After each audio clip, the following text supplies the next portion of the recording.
رشتہ دل کا ایپیسوڈ نمبر 1۔ نومبر کے شروع میں جب دن خوشگوار اور راتیں سرد ہونا شروع ہو جاتی ہیں، ایسے ہی ایک سرد اور ٹھٹھراتی رات میں سنسان سڑک پر سیاہ لانگ سکرٹ اور سیاہ شرٹ پہنے ایک لڑکی تیزی سے دوڑ رہی تھی۔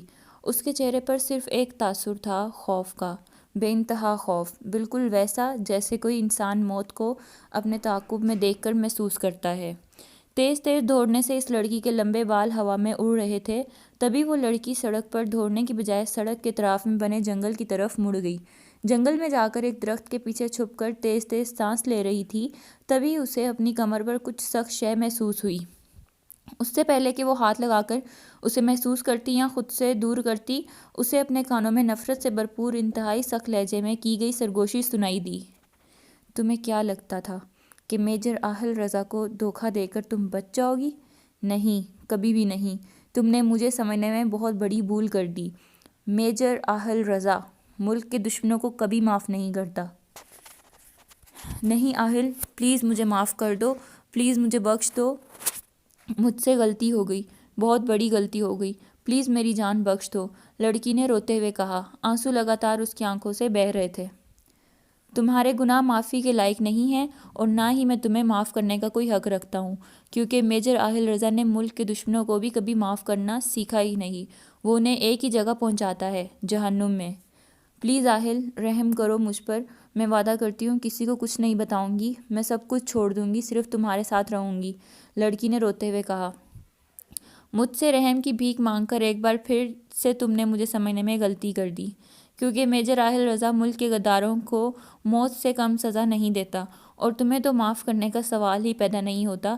تم نے نہ صرف ملک سے غداری کی ہے بلکہ میرے ساتھ بے وفائی کی ہے، میرے ساتھ محبت اور مظلومیت کا کھیل کھیلا ہے، شادی جیسے مقدس رشتے کا مذاق بنایا، میری نسل کو دنیا میں آنے سے پہلے ہی ختم کرنے کی کوشش کی، دشمنوں کا ساتھ دیتی رہی۔ تمہیں معاف کرنے کا تو سوال ہی پیدا نہیں ہوتا۔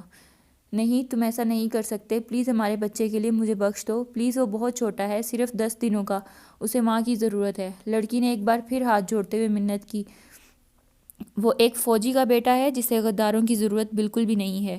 یہ کہتے ہوئے میجر آہل نے پسٹل کی نالی لڑکی کے ماتھے پر ٹکا دی اور اس کی خوف سے پھیلی آنکھوں میں دیکھتے ہوئے کہا، میرے بیٹے کو میرے خلاف استعمال کرنے کی کوشش کر کے تم نے بہت بڑی غلطی کی۔ آج اگر میں ٹھیک وقت پر نہ آتا تو تم اسے اپنے ساتھیوں کے حوالے کرنے والی تھی۔ میری فیملی کو ٹارگٹ کرنے کی سزا موت سے کم نہیں ہو سکتی۔ یہ کہتے ہی جنگل میں یکے بعد دیگرے کئی فائر ہوئے اور وہ لڑکی بے جان ہو کر نیچے گر گئی۔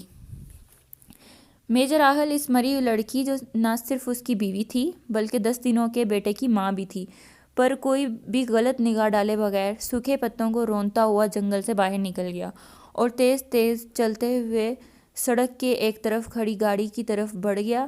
پیسنجر سیٹ پر بیٹھتے ہوئے بغیر کسی کی طرف دیکھے سیٹ کی پشت سے ٹیک لگا کر آنکھیں مونتے ہوئے کہا، کیپٹن سعد، گاڑی گھر کی طرف لے جائیں۔ میجر کے آرڈر ملنے کے بعد گاڑی تیزی سے سڑک پر دوڑنے لگی جس کا رخ میجر آہل کے گھر کی طرف تھا۔ میجر آہل رضا، جس کی عمر 29 سال تھی، پاک آرمی کا انتہائی ذہین اور مخلص آفیسر تھا، اپنی ذہانت اور وجاہت کی وجہ سے اپنے حلقہ احباب اور دشمنوں میں کافی مقبول بھی تھا۔ میجر آہل ایک انتہائی اہم مشن پر تھا جب اس کی زندگی میں حادثاتی طور پر رینا آئی، جو کہ مخالفین کی طرف سے خوبصورت سازش تھی۔ رینا سے شادی آہل نے اپنے ابا، جو کہ ریٹائرڈ کرنل تھے اور اسلام آباد میں رہائش پذیر تھے، کو بتائے بغیر کی تھی، جس کی وجہ سے وہ آہل سے ناراض بھی تھے۔ آج ہی آہل کو رینا کی سچائی پتہ چلی اور اس نے اپنے سینئر آفیسر سے بات کر کے ان کی اجازت ملتے ہی بغیر کسی رشتے یا احساس کی پرواہ کیے اسے انجام تک پہنچا دیا تھا۔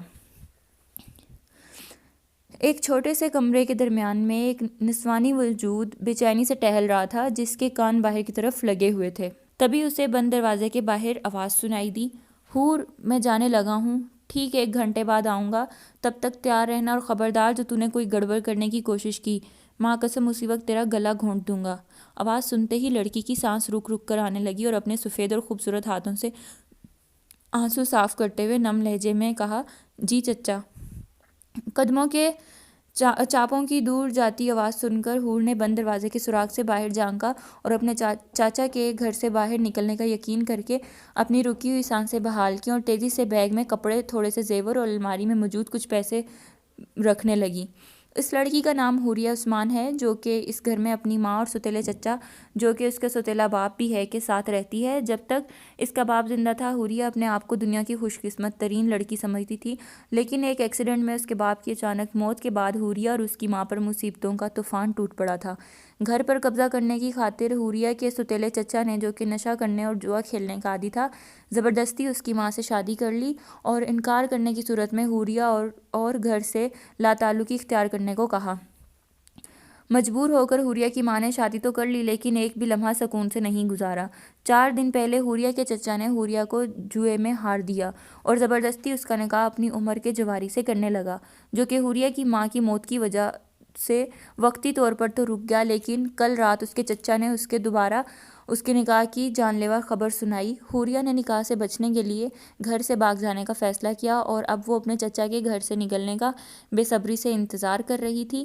بیگ اٹھا کر وہ ایک بڑی سیاہ چادر سے منہ ڈھانپ کر گھر سے باہر نکل گئی۔